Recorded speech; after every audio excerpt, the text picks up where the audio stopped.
Yo, what is going on, guys? Jack here, and welcome to episode 16 of our Arsenal Football Manager 2015 playthrough. Hopefully you guys are good, and today I've got for you guys a live commentary against Manchester United. Before I get too far into this video, just two kind of minor things I guess to address. Number one being that we are now on the full game. If you watched the last episode, you'll know it was on the beta. I actually had a bit of a backlog going, and now this is the first episode with the main game. As a result, I kind of decided to test my tactic on the new kind of update for the full game. I've made some changes accordingly. I'll show you them shortly. And the other thing I want to talk about is the fact that, of course, there has been a little bit of a gap since the previous episode. The reason for that being is, as you guys will know, I work on Football Manager. Work's been pretty busy with the game coming out, and not only that, but I've been looking for a flat in London because I'm now going to be here till March. As a result, I've been very busy looking at flats and working full time. I found somewhere now, going to be moving in this coming week, so if there's a little bit of kind of iffiness on the videos or videos aren't being uploaded this week, please understand that. But anyway, we don't want to listen to me ramble about that all day. I've already taken up a minute and a half of your time telling you about me. Let's talk about this save. So I'll start off with the fixtures. These fixtures were played on the old kind of patch, of course. So this is actually my first game on this save with our new tactic, which is yet to be tested. But anyway, last episode we did lose 3-0 to Chelsea, and I kind of went away crying, thinking, oh gosh, how are we going to deal with this save? And then the boys turned up against Freiburg, who are the German team, who I'm not sure how they qualified for the Champions League, but they did. And we beat them 10-1, with Zivkovic grabbing 7. Yes, 7 goals in one game. He smashed Messi's record. I think it's Messi's record of 5 goals in a game. He got himself 7. He was loving it. And he continues his fine goal-scoring form for us. 15 goals in 9 games plus 2 appearances off the bench. Of course, this game against Freiburg somewhat inflates his stats, but nevertheless, it was a fantastic performance. Incredibly clinical, and to be honest, it wasn't a full-strength team. We could have had players like Royce, Marcelo, Sterling was also on the bench. It was a rotated team that spanked them, which was fantastic, especially when you consider we only beat them 2-1 away from home. Anyway, following on from that, back-to-back 4-2 wins, the first of which came against Everton, and Zivkovic, he got himself a hat-trick in this game too. He had a good run of form here, and he played really well for us. You can see he got man of the match the second game in the row. Good win in the league, that because, of course, we did lose our previous league game. And prior to the kind of 10-1 win, we'd also lost 3-0 in the Cup. So I was really looking for, a reaction from our team, and I certainly got that. The next result was against Swansea, and it was another 4-2 win, as I mentioned before. We dominated the game, played really well. Impressive performance. We then beat Valencia 3-0 in the Champions League, and at this point I was kind of semi-rotating my team in the Champions League because we'd pretty much guaranteed our spot in the next round. So a good win nevertheless. Nice to see Memphis grabbing 2 goals, Royce grabbing a penalty as well. Unfortunately for us, our winning run of 4 games in a row came to an abrupt end away against Newcastle. It was just a game we didn't turn up in. They were the better side, and ultimately we paid the price, losing 2-1.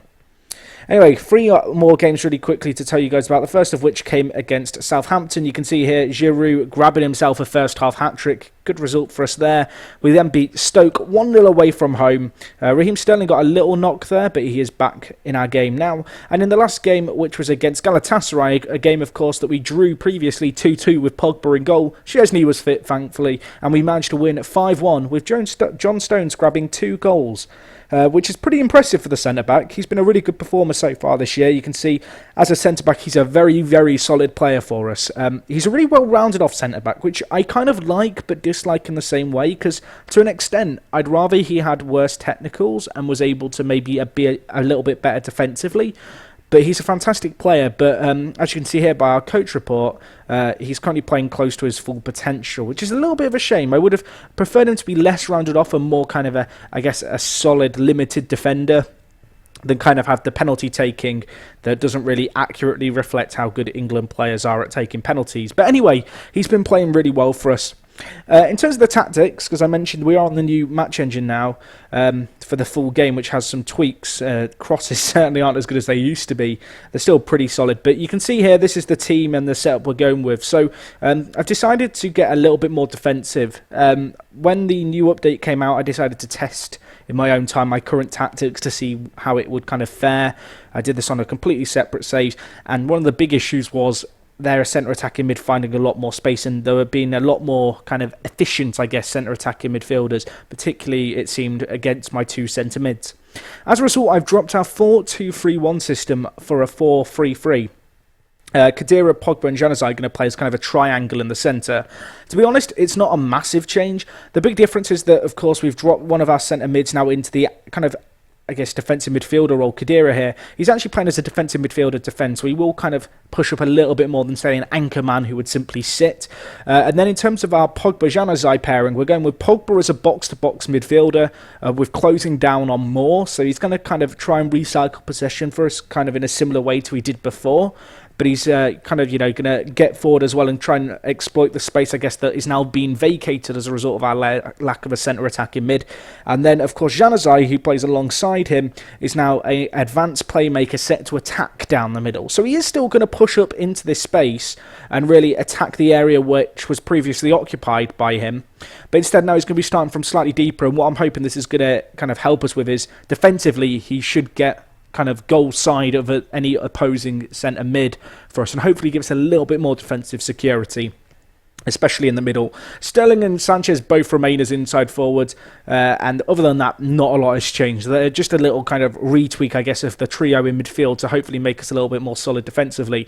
You can see how minor the changes are by the fact that these changes were made on match day of this game, and yet our fluidity is still very, very good. In terms of the squad, there's no real injuries to tell you about. We've got Damian Martinez, who's injured, who's one of our keepers, and Mino as well, who's also injured. So I guess both of our keepers are injured. So we're now hoping that Szczesny isn't going to get injured for us in the next 2 or 3 weeks. But I'm pretty hopeful that isn't going to happen. Today we are taking on Manchester United, as I already mentioned. Just a quick look at the league table so you guys can see exactly what's going on. You can see here that we are in 4th. We are 5 points off Chelsea, but they do have a game in hand, so it's kind of key that we win this game. We are a little bit out of touch from the kind of 3 teams at the top of the table, and were we to lose this, it would see us fall 7 points behind Manchester United, which may be kind of, I guess, what's the word, irreversible. It'll be difficult. We're going to be playing catch-up. We already are playing catch-up. Just a quick look here. You can see the Champions League. We finished top of our group with 5 wins and 1 draw, so unbeaten in that so far. Board confidence is fairly happy with how we've done that. Our target is to reach the quarter-final. Draw is yet to be made on that. In the FA Cup, we're going to be taking on Sheffield Wednesday. Hopefully we can win that. The board expectation is we reach the final, which is quite a, ambitious goal, because it's never easy to reach any cup final, but I guess we have won the FA Cup final the last 2 years, so it's not exactly unreasonable. And other than that, not a lot else going on. Can I just say before we get into the game, I love this competition screen. If you enjoy this screen, which I'm assuming most people do, I just think it's glorious. I love it. Anyway, let's go off that tangent and let's go and play a game against Manchester United. So you can see here, Andre Mariner is going to be the official predicted lineup. De Gea, Laporte, Rafael, Blind, Rojo. Go back. I can't get it back. Anyway, let's just get onto our team selection. It's a pretty standard United team. I think I saw Fellaini predicted to start. Not too sure about that. But anyway, this is going to be a bit of a test, I guess, of our formation. Hopefully it's going to work out good for us. As I mentioned, I've not really tested this. I simply looked at our old tactic, worked out what was kind of not working, and then decided, let's just see how we get on. But anyway, Tottenham can overtake us if we lose here, which we do not want to happen. So hopefully we can get a win here. The journalist that they're asking why I've changed tactics, I believe it gives us the best chance of winning. You can see United's team here. Of course, they got Ramsey off us. The back 4 and De Gea is how it was predicted.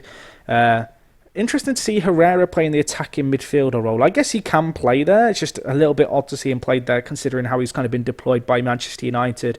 And when you think about the fact they have players like, I guess, Mata and Di Maria, but I can only assume they're injured because they're not even on the bench. You can see here Hernandez is going to be starting for them alongside Van Persie. So I guess he's come back from his loan and they found a use for him. But anyway, let's get into this. Let's get my assistant manager to sort out that. Let's tell the players pick it up from where we finished off last game.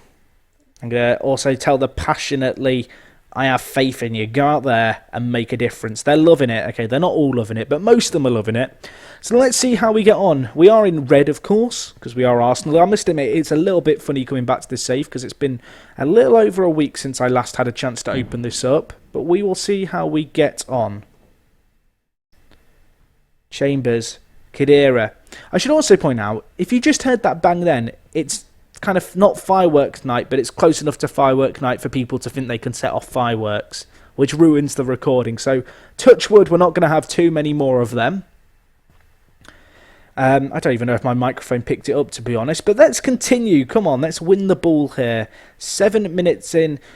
Not a lot's really happened so far, but United trying some hoofball football. Marcelo's going to pick it up. Can Sterling work his magic out wide? Can he pick up from where we left off, I guess, in this series and do well? Marcelo, options, Depay, Memphis, Sanchez, Januzaj. Januzaj scores against his former club 8 minutes in. It was in the script and it's happened. So that's good to see because I'm a little bit... I'm kind of interested to see how Januzaj is going to kind of, I guess, do in this advanced playmaker attack kind of role we've got him in, because I do need him to get forward and be a goal-scoring threat at times. So that's really good to see him get a goal there. It's going to be interesting to see how he deploys, because obviously I mentioned before I want him to kind of sit goal side of their centre mids when we don't have the ball, but when we do have the ball I want him to be surging on just as he's done there and really being an attacking threat. But right now we're looking okay, although Szczesny, nice sweeping up of the play there. So yeah, that's exactly what I wanted to see. You can see Januzaj here. He's centre mid, but he's advanced playmaker attack, and he's going to sit goal side, which is exactly what I'm looking from him and looking to see from him. And then he's also going to push into this space when we don't have the ball, and that's immediately what you can see here again. He is finding loads of space. Sterling, options. Sanchez buries it. That is 2-0. This is a fantastic start. Looking at the stats, the new tactic seems to be working really well. We're having a little bit more of the ball. Manchester United not having too many chances. I must admit, with our old system, even during the beta, we were a little bit susceptible on the break and a little bit weak.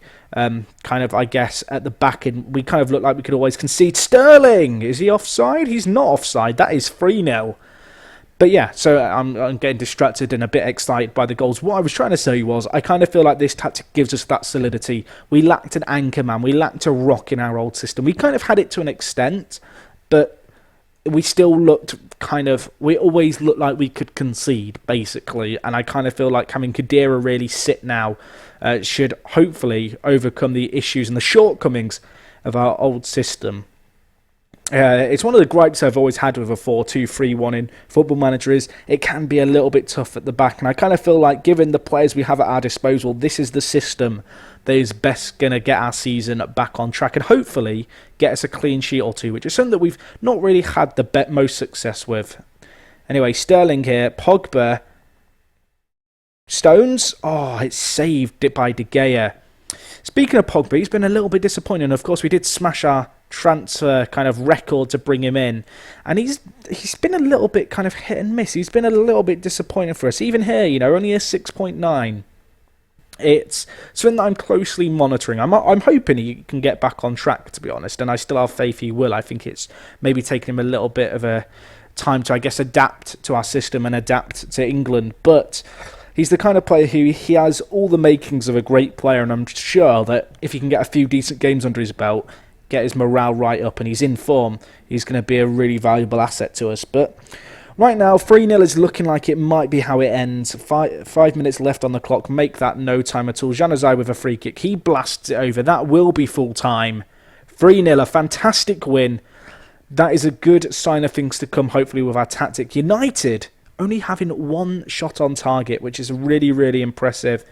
Really happy with how the players played there. And that tactical change seems to be a good one, an effective one. And hopefully we can maybe start to close this gap at the top, because it is a little bit high. You can also see here, actually, I forgot to mention this in a video, I believe, but I managed to get the board to improve both the training and youth facilities, and they are due to be done this week, which is really nice. If I show you here under the board tab, youth facilities and training facilities are going to be done in 2 days, which is really fantastic, making sure we get the best facilities we can. But anyway, that's going to wrap things up for today's video. What you may notice here is we have quite a lot of money in the bank, so I may look to make some additions in the transfer window if the right players come along. Looking at our schedule, we have Liverpool in the Premier League. I'm probably actually going to pass over that. And also someone made a comment about the fact that I do far too many Tottenham live comms. So I'm not sure. I might be back for the Tottenham game, or it might be the Manchester City one. It was kind of nice just to have a little bit of a bigger gap, I guess, between the Chelsea game last episode and this one. So I might follow suit this time. Let me know what you'd like to see down in the comments of this video. Of course, if you've enjoyed the video, please smash the like button. It greatly helps me out. If you're new to my channel, subscribe. Other than that, guys, let me know what you make of my tactic. Maybe you can see some issues that I missed. And other than that, I will talk to you guys in a bit. I'm out.